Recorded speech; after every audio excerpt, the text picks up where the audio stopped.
প্রভু যিশুর নামে আপনাদের সবাইকে অভিনন্দন জানাই। সুপ্রিয়, প্রভু যিশু খ্রিস্টের জীবনে আমরা অনেক কিছু শিখতে পারি। তার জীবনের ঈশ্বরকে তিনি যে তার জায়গা দিয়ে রেখেছেন এবং এই পৃথিবীতে তিনি ঈশ্বরের ইচ্ছাকে কি করে তিনি পূর্ণ করেছেন এবং তিনি ঈশ্বরের বাধ্যতাকে তিনি কিভাবে শিখেছেন এবং তিনি প্রত্যেকটা মুহূর্তই তার কাছে যতজন আসতো তাদেরকে তিনি যেভাবে ঈশ্বরের প্রেম তিনি দেখিয়েছেন। তো অনেক কষ্টই, ব্যথায়, যন্ত্রণায় আসার অনেক সাধারণ লোকদেরকে তিনি আর ভালো করে দিয়েছিলেন।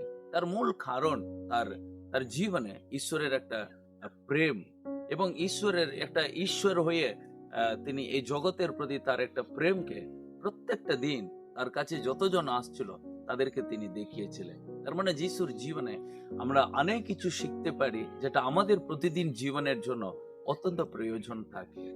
তো একটা বিষয়ে আর লুক পুস্তকে যদি আমরা দেখি, যিশু তিনি জানতেন যে তিনি জেরুসালেমে যাবেন, সে জেরুসালেমে তাকে ক্রুশে দেওয়া হবে। তো তিনি জানার সত্ত্বেও তিনি জেরুসালেমে তিনি গিয়েছিলেন।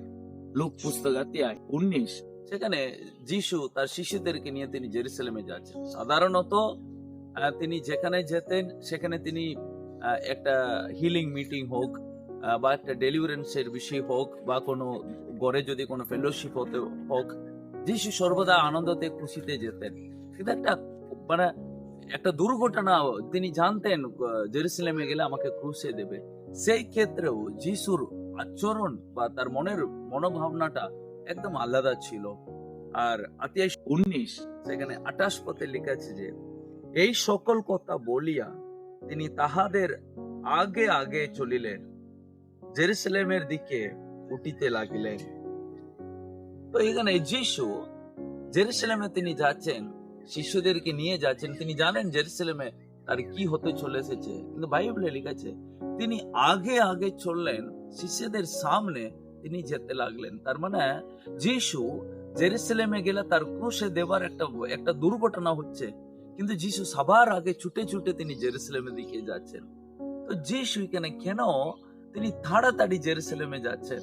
তো তার ভিতরে একটু কিছু ভয় নাই যে তাকে ওখানে মারা হবে, তাকে দড়িয়ে দেবে, গ্রেফতার করবে? একটু তার ভিতরে একটু সে ভয় বা একটা চিন্তা, একটা কষ্ট হয় না, যেটা আমার কিছু হতে চলে এসেছে, তো আমি কি করে যাব?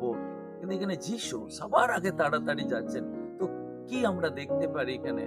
কারণ তিনি জানতেন যে আমার লাইফে যা কিছু ঘটছে, যা কিছু হবে, আমার পিতা যেটা করেছে সেটাই আমার লাইফে হবে। তো আমি জানি আমি ঠিক আছি, যে আমি আমার লাইফটাকে আমি এগিয়ে নিয়ে যাচ্ছি। আমার কষ্ট আমাকে থামিয়ে দিতে পারে না। তো যিশু জানেন জেরুসালেমে তার জন্য কি অপেক্ষা করছে, কিন্তু তার সত্ত্বেও যিশু তার লাইফটাকে এগিয়ে নিয়ে যাচ্ছেন।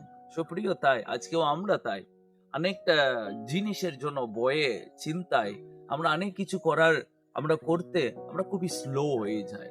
আমরা ভাবি তো এরকমই ঘটবে, তাহলে আমি এটাকে আনন্দ সহকারে কি করে করব? আমি জানি এই জিনিসটাই আমার লাইফে ঘটতে চলে এসছে, তো তাতে আমি কি করে করব? তো সেরকম মনোভাব নাই, আমরা স্লো হয়ে যাই, আমরা কাজ করতে ভয় পাই। কিন্তু যিশুর জীবনে যদি আমরা দেখি, আমরা শিখতে পারি এটা, তো পরিস্থিতিকে নিয়ন্ত্রণ ঈশ্বর করতে পারে। তো তার জন্য সর্বদাই তিনি এগিয়ে যান। তার জন্য যিশু বলেছিলেন, আমি পথ, আমি সত্য, আমি অনন্ত জীবন। তিনি পথ দেখিয়ে নিয়ে যাওয়ার ঈশ্বর। তিনি যখন পথ দেখান, সেই পথ আমাদের জন্য উত্তম পথ হবে এবং সেই পথের মধ্যে দিয়ে যদি যাই, তিনি আমাদের সঙ্গে থাকবেন। ভয়কে দেখে, চিন্তাকে দেখে আমরা যেন বিগড়ে যেন না যাই। প্রভু যিশু আমাদেরকে উত্তম পথ দেখিয়ে দেন। তাকে ডাকো, তার উপরে বিশ্বাস স্থাপন করুন, তিনি কখনো আপনাকে বিচলিত হতে দেবেন। বাক আপনাদের অনেক আশীর্বাদ দিন। God bless you.